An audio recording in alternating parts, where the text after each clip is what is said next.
Yeah, I just thought like when Jules and I were talking about what's going to really support the athletes, through this journey, the sponsorship journey, the athlete journey, we came up with the idea of making it obviously around leading into sponsorship, but also the concept of your brand as athletes, so that, sponsorship might look different for everyone. For some people, it could just be purely getting financial support. For others, it could be about carrying a message or growing their own profile and brand.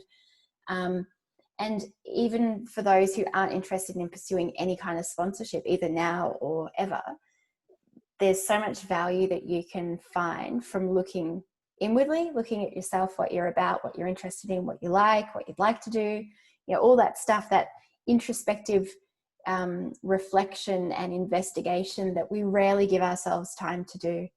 I haven't done it for about a year, and I think I'm due for it. I think I told you guys last week that my sport is Muay Thai, which is a combat sport, and I can't compete anymore. I'm injured and I'm old, and I need to find something else that floats my boat, rocks my world, because not much else does. Probably similar to what you guys do with your adrenaline-filled sport, that there's nothing else like it. Like for me, there's nothing else like facing someone across the ring that wants to hurt me.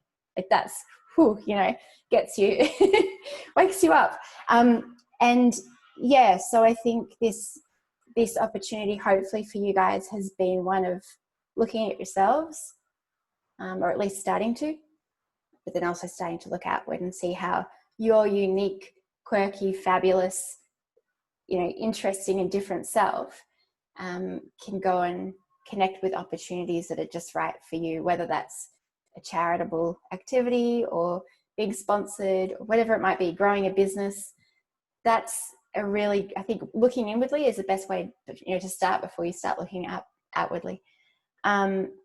So what we thought this session would be really helpful for was to bring everyone back together in a way where we could be a bit more specific. So we didn't want to make those sessions too specific, like this is how you get sponsored, this is what you've got to go and do. We wanted to keep it really broad so that everybody could have involvement and get something from it, no matter where they're at in their life and in their journey. So now, I'm hoping that you guys have got lots of questions, or what I might even do is sort of ask you some questions if you don't have anything specific, and I'll get information out of you. Anyone have any questions? Did anyone sort of come along with anything in their mind that they thought I'd really like to, ask about this? Cool. Good. Okay, the interrogations will begin with Mervyn. Hi, Mervyn. Do you want to pop your mic on, please? G'day. Sorry, were you? Did you? No, you're good. You're good. Okay, cool. Yeah. So we had a bit of an interesting chat last week, which John will see when he watches the recording, and it was around, and I loved it because I knew exactly where you were at in your thinking. You were trying to piece together, I guess, some of the different ways of approaching sponsorship, not just I'm an athlete, give me money, I'll wear your logo, because we know that those days are gone. And also, what a waste of time, really. There's so much more you can get from it and give.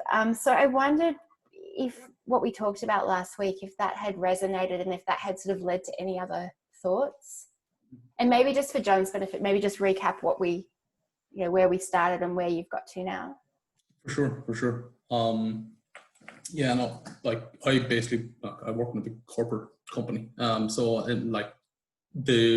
When we discussed in previous sessions about not just coming to say oh, give me a free canopy or give me something from you or give me money, really looking at that value exchange and what you can bring to the table, whether it's, some great examples that you gave and that I found online were, the talking at events. I kind of dove into what our other professional, what our professional athletes do. What do they do? So a lot of the golf guys aren't sponsored by golf manufacturers. They're sponsored by banks and finance companies. They go and play around the golf with execs. That's the value exchange. That's the value exchange. Yeah. Absolutely. So, and then I really liked one company, a finance company, I think it was a Formula One guy, was doing some like 3-minute videos on them, and the 3-minute videos were just talking about time and the importance of time and the decisions that he makes in his Formula One driving, and it, you know, it resonated a lot with skydiving in the fact that we make these decisions in, you know, split seconds, but it's based upon all of the intuition and the training that we have done and kind of brought to that, you know, moment.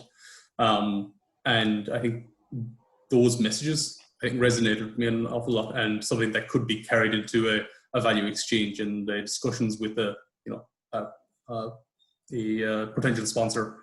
So that was something that I was kind of exploring there, like what resonates with me and what, like, I don't want to say, well, I can carry a flag for you. That's, it just, that doesn't interest me.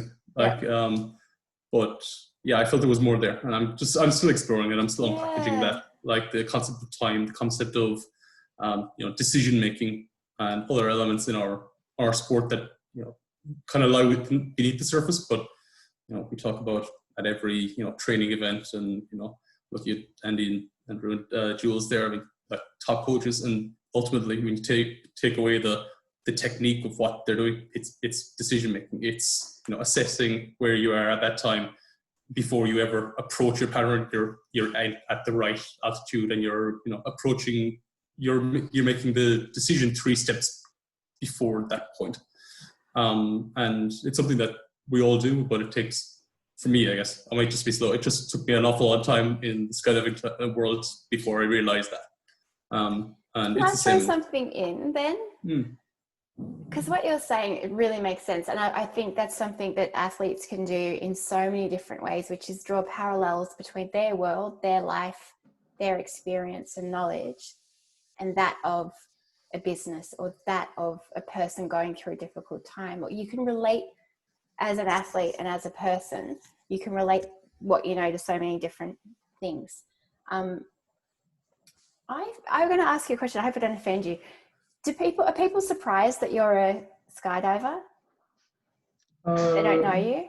Yeah, it's not something I offer up. You know, you don't strike me as like people, you don't strike me as this, like, you know, and this is me pretending to be an ignorant person.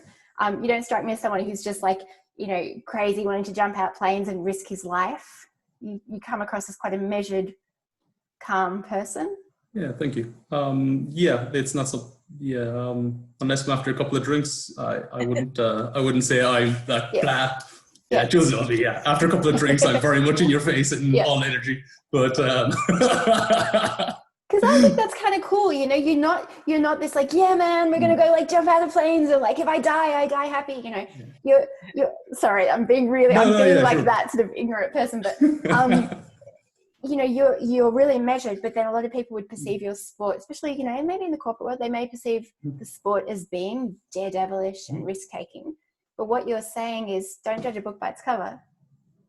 Absolutely. And there's more beneath the surface of, my sport may look like a daredevil sport, but actually it's about precision, accuracy and care and time. Like, it's kind of multi-layered messaging. I don't want to complicate it.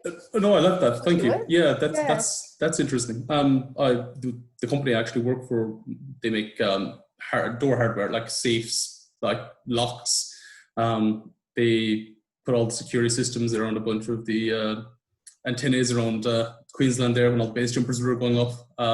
So I was called into a room explaining, well, this big contract was coming up that for putting security around these antennas that, you know, base jumpers and skydivers were going on. And it was a really, like, we were able to pivot that conversation quickly on saying, well, I mean, for one, you know, the base jumpers give the company the opportunity of making money, but also the safety that goes into, you know, these guys have been, you know, looking at the antenna. We bring that safety into the sport. Yeah. And there's a lot of that safety and parallels that I was able to literally spin off and talk to on. And I think there's something there as well in the safety and the decision-making and risk analysis. Yes. That perhaps kind of unpackaging these little tidbits to get the value. You can even bring it to a less technical forum. So if you say if you were working with a sponsor who was maybe, I don't know, estate agents or an accounting business, or a trucking, like logistics company, you could maybe make it less about the actual safety outcome or risk outcome and more about the process. So that we sometimes have to break down what we do into micro parts to then put it back together to develop a way of thinking and being where we can trust ourselves and back our decisions, back ourselves and trust our decisions as people. So when you make that decision to send that email or not send that email, or any whatever sort of industry you're talking to, you can talk about the actual process. You don't have to teach them how to do it, but you can relate it to that. So it doesn't always have to be this is how you get a safe outcome or you avoid risk. It can just be, as a way of operating, as in my sport, I have to break things down to put them back together and then to be able to trust myself in that moment to make the right decision. So it's really, you can apply it to so many things. And so for John and Andrew, we'll have a chat with you in a second. This messaging piece is actually really big. It's one of those things. It's like, yeah, but how do you put a price on that? It's kind of, you can't really grab it. It's not tangible. But if you can explore this concept of a message, and whether it's around, gender equity, or whether it's about participation and inclusion, or whether it's about equality or about safety, whatever it is, if it resonates with you, then you'll find ways to apply it. It could be that you choose a sponsor to work with who cares about the same thing, the same cause. You can do activities together. You could maybe be the face of an advertising campaign for them where you're actually talking about that message. Or you could offer to do some one-on-one mentoring with some of their younger staff, or a retreat with their leadership team. So there's really specific applications, and this message is almost like a kind of a cloud or an umbrella sort of holding it, covering all of it. But the specific things that you offer, you wouldn't say, well, here's my message, that's my offer to you. It's, this is my message, or this is the thing that I believe in. And here's some ways that we can put that into action together. Obviously the message needs to be shared with what they believe in. You can't just go in on with a mission. It's got to be something that resonates with them. But yeah, I think having that non-tangible value is a great way to guide what you actually can offer them. And like you said, Mervyn, it might be that you don't offer them heaps of different things. You offer them a day. There's your, $4,000 or $5,000 sponsorship. It's a day for your staff, for your, their 10 top clients. It's a journey through, I don't know what it's like to skydive without actually skydiving, facing your fears. I don't know, whatever. So yeah, that's really cool, Mervyn. I'm looking forward to seeing what you do. Are you planning on approaching some businesses? Yeah. I'm just finishing up a semester in uni at the moment, so I'm getting that out of the way next week and then diving into this. So I've compartmentalized this until I can actually dedicate some time to it. But that's really good. It's mulling away in the background. Yeah, the sponsorship fast track course that you'll have access to now, you could pretty much crack through that in a weekend. Okay. Yeah. All right, beauty. Yeah, I mean, some people take 2 weeks, 4 weeks, 6 weeks, but I've seen probably 20 athletes that have done it in a weekend. So, yeah, cool. Perfect. Yeah, I really look forward to it. Yeah, I'm excited. And also you can chip away at stuff by going on the Elevate platform. There's lots of little snippets there. Like if you're like, I just want to do a little bit, but I'm not ready to commit to the whole program, you can just jump in and watch a video or read something. Yeah. Yeah, appreciate that. Thanks. Cool. Yeah. Thank you. Andrew, might have a chat with you. Yeah. Got the nice mood lighting happening there. Got a glass of red as well. No, yeah, the lighting here is not very good, so. Oh no, it looks nice. It's ambient. So so have you, like over the last couple of weeks, has anything kind of resonated with you that you've thought, yeah, I might pursue that or explore that? Not heaps, to be honest. I haven't really thought about jumping that much and sponsorship side of things for a little while. I haven't jumped for almost a year now. Yeah. With an injury. Okay. So I'm probably out for the next 3 to 4 months minimum as well. Yeah. It was interesting. It did make me think though, because I do have current sponsors now, but they're all in the skydiving world. Yeah. I don't have anything outside of the skydiving world. I did have one. It was sort of clothing company, Scody. I don't know if you heard of them. Yeah. Bicycle cycling. clothing. Yeah. They did help me out with some sort of stuff for swooping for my sport. Oh yeah. But then the marketing manager or person who's in charge of all that changed hands, and then they sort of went, "Oh, we don't really see point in sponsoring you anymore," so they cut it. But yeah, whatever. That sucks. That's not a nice feeling, is it? Oh, it's Sort of not really, but at the same time, I tried to promote them as much as I could and stuff like that. But I guess I just wanted a different direction. And that's fair enough. That's it. I mean, sometimes when athletes approach businesses for sponsorship, it's nothing personal. They're just not the right fit. Wrong sport, wrong time, wrong person. There's so many reasons. And I do think within the sports industry, a lot of the sports sponsors, like the businesses that sponsor, are a bit more like, I don't know, not narrow-minded, but they are, a lot of them are starting to see now that you don't just have to sponsor the best athletes. It can be about the personality, or they can be a coach, or they could be someone that used to be in the sport, or even just, recreational participants. But it really is, I think, that value exchange. Like what did you give back to Scody from memory? Like what kind of stuff did you offer? Well, to begin with, it was just basic stuff to begin with. I just wanted some sort of write-ups of the sport, like a bio, some videos, photos just to begin with. And I sort of talked about a couple of little different things with a few different athletes, I was sort of lucky. I was chatting to a few guys who were interested in helping push that because they cycled as well. So they saw sort of that brand and went, "Oh, I know who they are." Yeah. But I didn't really have a lot of time to do it. And then it changed hands and he just went, "No, we're just going to focus on what we have been doing the last few years." And so I was only really given maybe 6 months tops, and it was out. So I was like, "Oh." But, so is sponsorship something that you think you might want to pursue more of in the future? I like to. I mean, it's a bit hard right now. I mean, I obviously love to go back to competition. I like to, but I know it'll be probably not till next year, realistically. Yeah. So without pushing you, like it's probably a really good time to be looking for sponsors if you're not busy competing. But and your results in competition are not.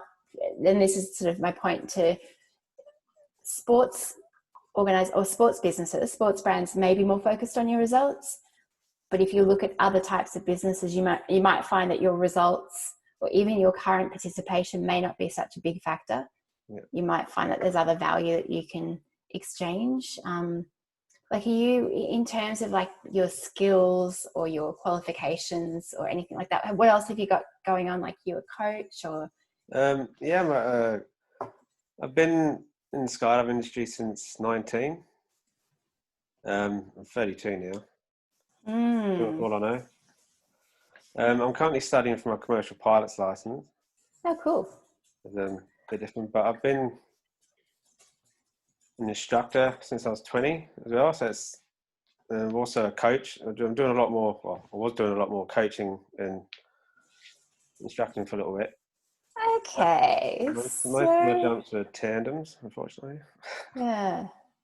So this is kind of what I'm saying. Like, you can be sponsored as an athlete, yes, but you can also be sponsored as Andrew Wolf, the coach, the athlete, the instructor. Like, there's different aspects of you that make you valuable to a sponsor. I really like the idea of, you're basically, if you're doing instructing, you're working with people who are dealing with a lot of emotions, a lot of fear, and you're encouraging them to do something that, is making them face that fear head on. And you know, the conversations that you must have had with people over the years would be fascinating to the average person. Maybe to you guys it's just Pretty normal, random, but yeah, like, you know, have you ever actually pushed anybody out? Like, just, or, you know, are you always the one that's like really patient and talks them through it? Like, I reckon you just have some cracking stories to share, and you could, you know, you could be sponsored by any type of business. And one of the value exchanges that you offer is, you know, secret, confessions of a skydiving instructor, like like those stories, those books or movies and stuff, where it's like confessions of a taxi driver, you know, where you're actually sharing, you know, I guess the mindset stuff, the stories. Yeah, like, for sure, yeah. So it's not just you as an athlete. And have you got any good stories? I've got lots. I did notice that when I first started competition, a lot of it was focused on the results.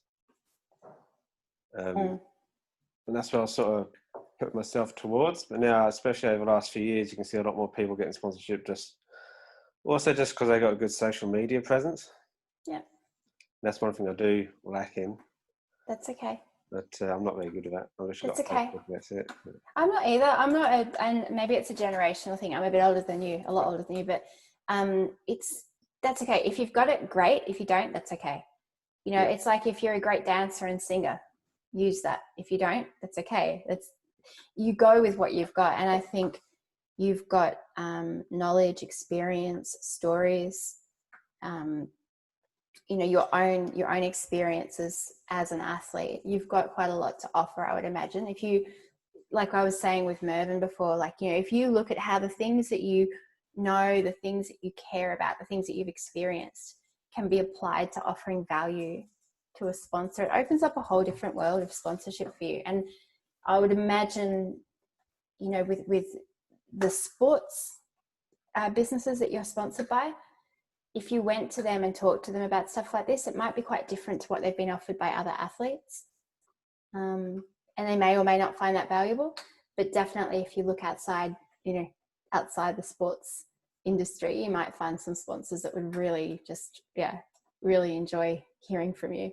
Yep. And it doesn't just have to be about sponsorship. So this whole journey that we've been on together was really about who are you, what have you got, you know, that's unique about you, and looking at your needs and interests and aspirations quite holistically. So is there anything else that maybe stood out, like anything to do with like charity or social impact or your own business journey, that kind of thing? Well done. I've pretty much lived and breathed skydiving really the last 12, 13 years. Yeah. Do you get involved in any charity stuff? No, to be honest, I don't know. Yeah. If I wasn't jumping, I was pretty much on my motorbike really, that was it. Yeah. But, okay. I do want to travel a lot more for sure, but it's definitely food for thought. Sorry? Definitely food for thought. Yeah, I think that's it. You know, that's really, you don't, you know, and I think that's why we kept it fairly open-ended, that it wasn't that you have to get to a point. It's more like, let's see what comes up for each of you. Sorry, my dogs have decided to start play fighting.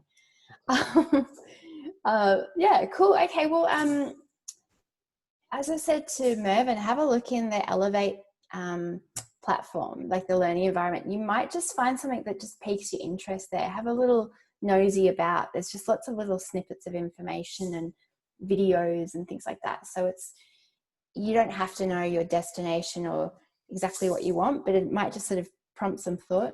Yeah. Cool. All right. Thanks. We've had someone else join us, and I'm not quite sure. Is it Natasha? I'm not sure. Natasha, cool. All right, we'll have a chat with you in a little while, Tish, but I'm going to have a chat with John first. Sorry, put you on the spot. Okay. I thought I'd just give you a heads up. Yeah, John.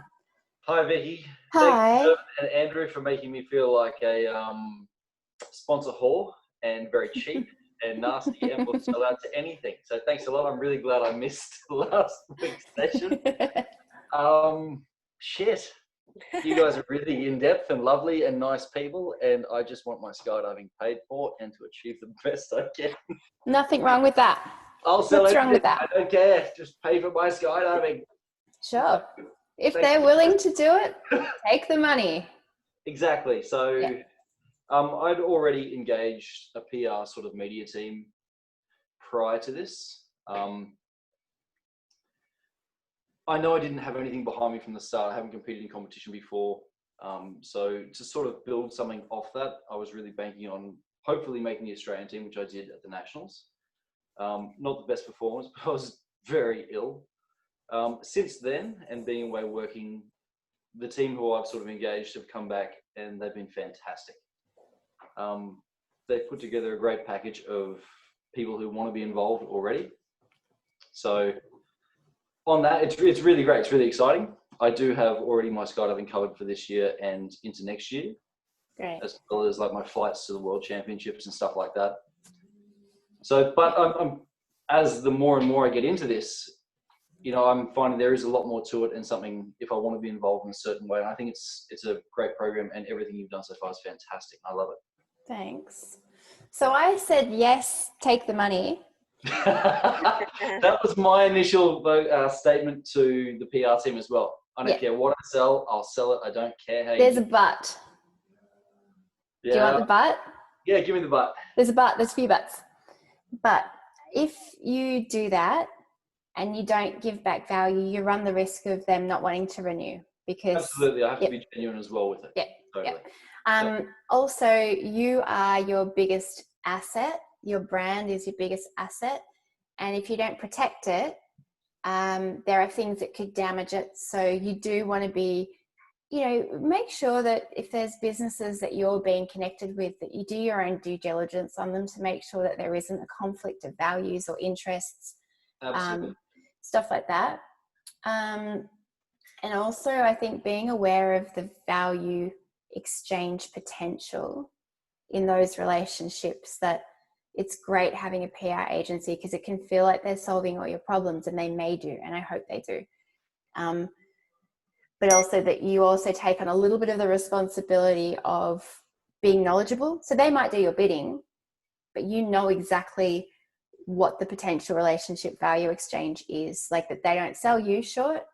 Oh, we've done that deal. There's his $5,000. We're just going to do some social posts. Happy days. And then you find out, hang on, it could have been 20 grand if I'd done that speaking series, or if we'd offered something to them that they went and got from another athlete. So, and this isn't, I don't think it's a negative, but this is like, hey, there's definitely lots of potential. And I reckon if you become as knowledgeable as you can be, you're going to get more from it, and you're going to be able to work better with the agency and with the sponsors. Because I see that a lot. Like there's athletes that now should be on a good wicket that, you know, maybe towards the end of their sport, and they're still out looking for new sponsors because they've had so many relationships. And those relationships have ended because the athletes have relied on the agency to negotiate and keep those relationships healthy. And, you know, agencies, PR agencies, and athlete managers, you know, they are taking a percentage of what they get for you.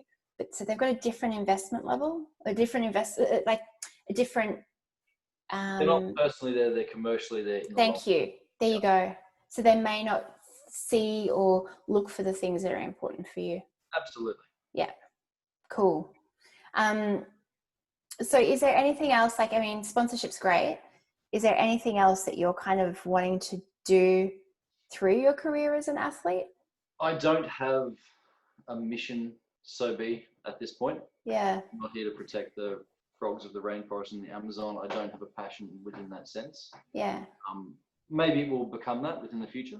But at this point in time, my main focus is being able to perform at the sport I love, and hopefully one day be able to give back to the sport I love, show the world how incredible this is. And it's not about being a daredevil, having a death wish. It's about how incredible it is and how much we all want to live, and we all want to keep doing this forever because it's so much fun. No, I love it. Yeah. There's nothing better than landing next to one of your mates and high-fiving and going, how good was that? Even though shit went to shit, that was still awesome. Yeah. You know, so much fun. And everyone loves it. And everyone's got a massive smile. Yeah. So it's a beautiful thing. So that, I mean, and that kind of thing, like what you just said, like you really lit up when you said that. That's the kind of thing, you know, that I was saying with Mervyn and with Andrew. That kind of message, that kind of, it is a bit of a mission. Like you've just said, you want to give back to the sport and share the sport with more people. That's something that you can do with sponsors in the future. It may not be what you lead with. You might not go, oh, hey, new sponsor, let's carry this message. But it may be after a couple of years, you've worked with them and you're like, yeah, they're pretty cool. I reckon, I can't think of a particular business, but I reckon they'd be cool to do that messaging piece with, and you could bring that up in a conversation and say, look, I've always wanted to really, you know, share my sport with the world. Do you reckon that might be something we could do in an online campaign, or some series of, you know, talks at schools or online, you know, something? Yeah. Cool. No, it's a good thing. Skydiving is the best thing in the world. Yeah. I'm going to do it one day. I'm sure of it. Maybe like when I'm like 90. Don't wait that long. No. Thanks so much. We'll have a bit of a chat with Tish. Hello, Hello. how are you? Good. How are you going? Yeah, good, thanks. Great. At the drop zone now in my caravan, so just started jumping this week, getting current again, and helping instruct, and then like training when they don't need me. Oh, that's awesome. Yeah, it is awesome. It's good yeah. to be here. What state are you in? Queensland. Oh, yeah, so it's not like freezing cold yet. Yeah, it's still a little bit cool, but not too bad. Awesome. So yeah, I do have sponsors get chopped. So what they do is sell merchandise and raffle cars or $100 grand. So they basically sponsor athletes to look like they're giving back to the community, I guess, which is awesome. I went and caught up with them the other day, and like you said, like I think I need to approach them with more things, because I said, is there anything more I can do for you guys? Like I really want to work as a partnership, and they're just like, oh, we just have to like get people to think we're giving you the money. That's basically it. Yeah. But then they threw out that they might put up like so the public can vote and just have like $5,000-$10,000 packages kind of thing. Yeah. We just floated that idea. That might not happen. So I'm not sure. They haven't really said that they're continuing to sponsor me next year, because my contract essentially ran out in March, and then COVID happened. So, but then they wrote things on their Facebook like proudly sponsoring Natisha, you know. So I'm like, I don't understand where I stand. So do you feel like there's an opportunity to kind of just not, to renegotiate, or to sort of go in with a slightly fresh approach? Well, they have their draw in September, and they usually make most of their sales before then. So I approached them before I tried speed, and they said, oh, we're not in a position at the moment to sponsor, because I used to do 4-way. And then I texted them 6 months later and said I'd won gold, and they were like, oh, yeah, we have money now. So I think they freak out because they don't make enough sales, then they make plenty of sales, and then they can renegotiate. So, and they're doing new things at the moment, like $2,000 grants for giving back to the community and stuff like that. So I could approach them. I just became a life coach, and I want to I'm passionate about helping men's health.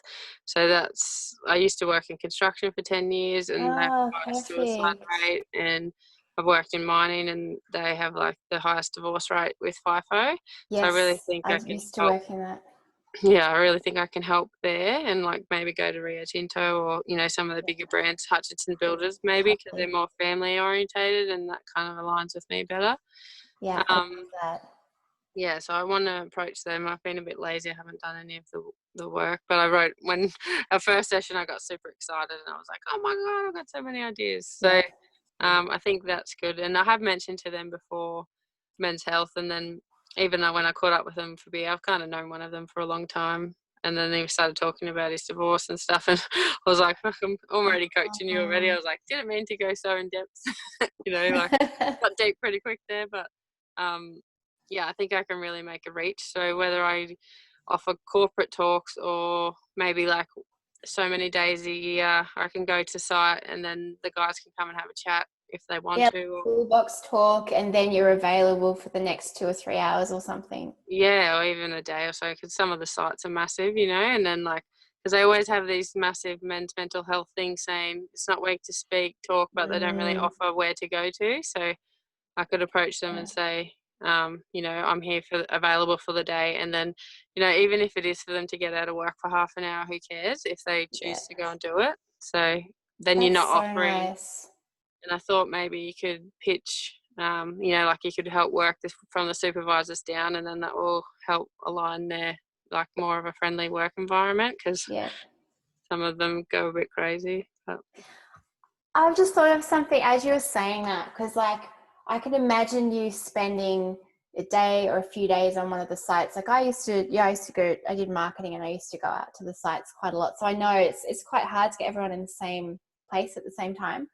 I remember at one site they had, I think it was Origin, one of their sites, they got Darren Lockyer to come out. Does everyone know Darren Lockyer, the rugby player?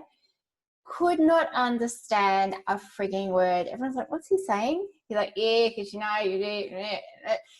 Everyone's like, what's he saying? But they didn't care. They just loved it was Darren Lockyer. They were like little schoolboys. They're just like, oh, Darren. And what I saw was really, I guess, practical in that, or really useful in that day, is they had the serious talk from the safety guys. They had Darren Lockyer. And then they did this, what seemed random, like a kind of a obstacle course challenge thing in teams. And some of it was like throwing, you know, soft, you know, balls at each other. Another thing was like climbing. It's like Tough Mudder, but not as tough. I'm like, God, that's random. And then after I was like, oh no, it's fun. It's actually good. Tell them some serious stuff, inspire them and motivate them, and then get them working together as a team in a fun way. So I just thought you could go out, and anyone could do this, like in any of your corporate activities.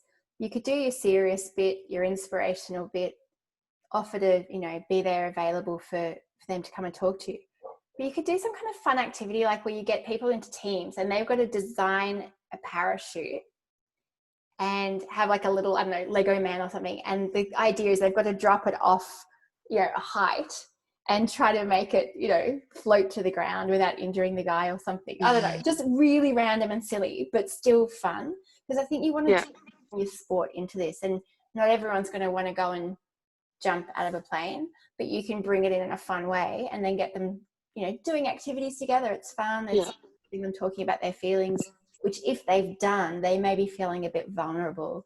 So it might be a nice way to kind of, you know, make everything fun and hunky-dory again. Yeah, and I thought I'd like to talk to schools and stuff as well, just about different career choices and what you can do, and you know, that anything's possible and to follow your path. And like, I really would like to do that as well at some point, but I don't know how that works in with sponsorship. It could just be me giving back to the community or something. Yeah, it could be, or it could be like a sponsored talk. The school gets it for free because the business pays for it. You obviously have to be careful about social media. You can't take pictures of the kids potentially and all that kind of stuff. But yeah, I've seen that before, where there's like a sponsored event or a sponsored program that's delivered into schools, and it's the athlete delivering it, but it's sponsored by, you know, Bank West or whoever. So yeah, cool. Definitely. Or it could be community. Awesome. You know, it could be that you go to like after school programs at the YMCA, or, you know, definitely. Yeah, awesome. And that's great for your profile. It's great for your networking. Sponsors. Yeah. Always have to be a direct commercial outcome. It doesn't always have to be sales. It can be all of the aspects of their business that they're trying to be active in. So yeah, the community stuff, social impact, everything, even brand awareness. It's good for brand awareness. Yeah. Yeah, cool. How exciting. Keep going with it. And you've got access to all the stuff in Elevate as well. So yeah, I did sign in and then I haven't gone much further. So I will get into that. Everyone does that. We'll send you guys some reminders as well. So thank you. Yeah, no worries. Appreciate everything. You definitely opened up new pathways. So thank you. I'm so glad. Thank you. You guys have got so much to offer the world, and it's just however you want to offer it. It's completely up to you. It's your path. It's really like a pick a path process from here. But I think that's really nice, because I think being able to give you guys a different way of thinking just unleashes and unlocks everything that you've got. And that's what I believe in. I know some people, when they teach brand, they're very cookie cutter, and they'll try to get you to, you know, be a certain way or do specific things to grow your social media following. And I mean, I'm not saying there's anything wrong with that. It's just not what we do. We're much more like organic. Like let you guys figure it out for yourselves, because you're pretty smart and capable, and we don't need to tell you what to do. Yeah. Jules, Yeah. about 2 or 3 minutes. Did you want to wrap us up? Like, for the, I guess this is our 3rd session together, and the guys have now got, they've got access to the Fast Track Pack and to Elevate. Is there anything you want to kind of just wrap us up with? I just want to say a big thank you to you, Vickie. You know, I think Tish said it perfectly. The way that you've done it, this 3 stages is, you know, has been really holistic, and it's really personalised, a personalised approach, you know, and it's bringing the individual out, because everyone's got something different to offer. And I hope that, everyone, particularly you 4, but the rest of the Aussie team, you know, take it on, because our sport, you know, it is a small sport, but we've got so much to offer outside of the sport. We always think, oh yeah, free canopies, free this and that, but there's more to it. And I love the idea of all of our athletes getting out there in the community and talking about our sport, and getting rid of that idea that a lot of the real world have, that it is crazy and dangerous.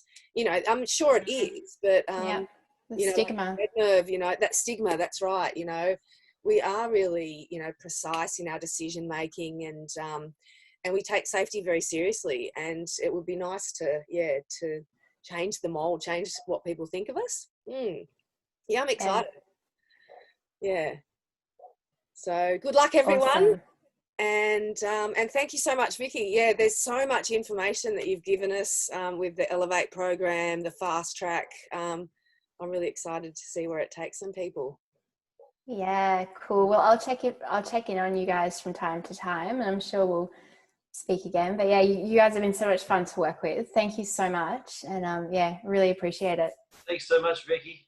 Thanks, guys. Yeah, thanks a million.